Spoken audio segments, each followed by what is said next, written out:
Bonjour à tous et bienvenue sur un tutoriel Clos Tricot. Avant de commencer, vous pouvez aller dans la boîte de description, cliquer sur le lien qui vous permet de recevoir mon infolettre. Vous pouvez aussi cliquer sur le lien qui vous permet de devenir membre de la chaîne, ce qui me permet de vous offrir toujours plus de tutoriels gratuits. Aujourd'hui, on parle de faire une boutonnière. Il y a vraiment plusieurs façons de faire une boutonnière, mais je vous montre aujourd'hui une façon que j'apprécie particulièrement. C'est une façon de faire une boutonnière sur une seule rangée. Donc, ce qui se passe quand on fait une boutonnière, parfois, pour des gros boutons surtout, donc si on fait une bande de boutonnage qui est appliquée au tricot par après, mais donc ça pourrait être une bande en côte ou une bande en point mousse ou même en jersey qui va être repliée parfois après. La boutonnière, évidemment, une fois appliquée sur la bande de boutonnage, va être comme ça. Et ça fait une boutonnière qui est assez grande et qu'on peut justement ajuster à la grosseur de nos boutons. Et souvent, ces boutonnières-là vont être faites en deux rangées, c'est-à-dire que en allant d'un côté, on va rabattre des mailles et en revenant, on va monter des mailles. Par contre, quand on fait ça, souvent, la boutonnière est plus lâche. Et ça fait qu'au fur et à mesure qu'on va l'utiliser, le trou va s'agrandir et nos boutons vont vouloir quitter la boutonnière trop facilement. Alors aujourd'hui, je vous montre comment je fais une boutonnière en une seule rangée. J'en ai déjà fait 3 pour vous montrer ce que ça a l'air sur notre tricot. Donc, si on a du point mousse, ça a l'air de ceci à l'endroit et ceci à l'envers. Et toutes ces boutonnières-là ont été faites sur l'envers du travail parce que, personnellement, je trouve l'effet plus joli quand c'est fait à l'envers du travail et qu'on voit la boutonnière à l'endroit. Donc, ça, c'est sur, évidemment, du jersey.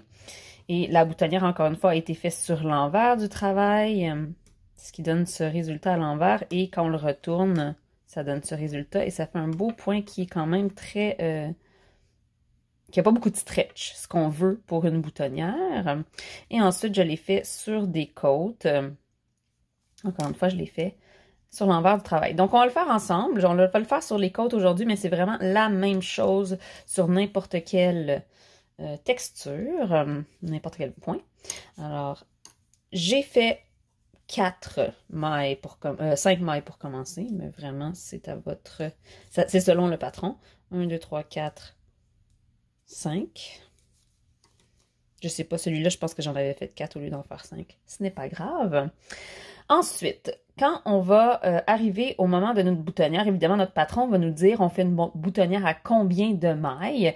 Moi, je vais faire une boutonnière qui a 4 mailles de large. Et donc, la première maille, je vais amener mon fil devant, que je sois à la continentale ou à l'anglaise, peu importe, je vais amener mon fil devant. Je vais glisser comme pour tricoter à l'envers la maille et je vais ramener ma laine derrière. Donc, si on est à l'anglaise, ça a l'air de ceci. Donc, je suis en train de tricoter allègrement. Je vais avoir ma laine devant. Peu importe si j'étais en train de faire du jersey, j'aurais ma laine derrière. Je la mettrai devant.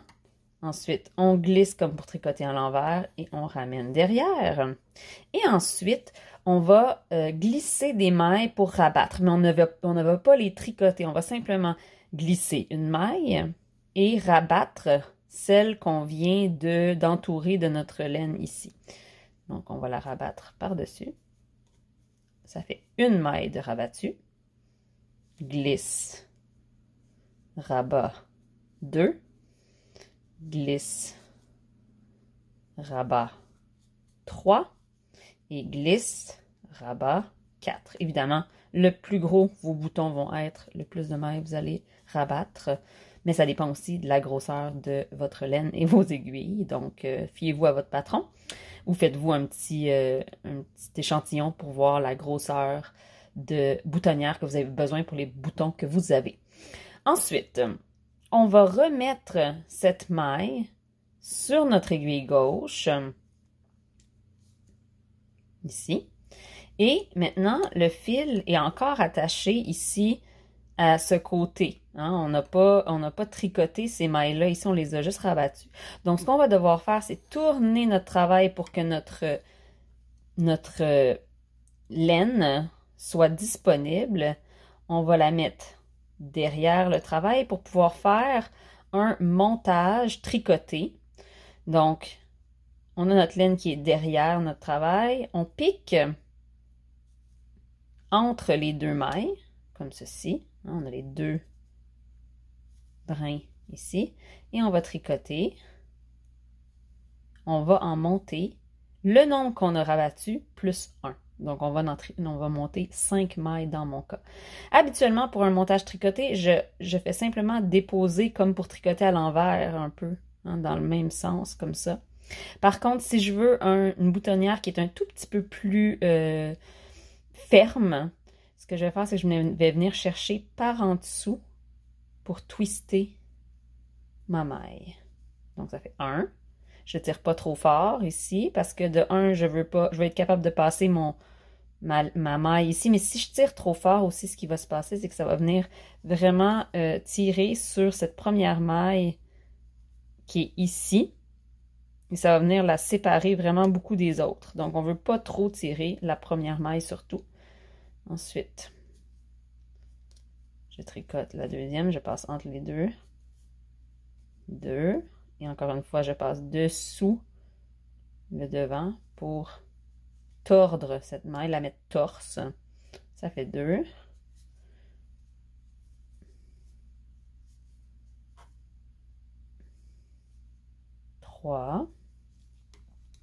Ensuite, je vais faire la continentale un peu. Il en reste 2. 4. J'aime mettre mon aiguille avant de tirer pour laisser de la place, pour pas que ça soit trop serré non plus. Et 5. Alors, on a rabattu 4 mailles, on a monté 5 mailles. On retourne notre travail une deuxième fois pour revenir sur le côté qu'on était originalement, qui est l'envers de mon travail dans mon cas en ce moment. Je vais laisser la laine pendre devant.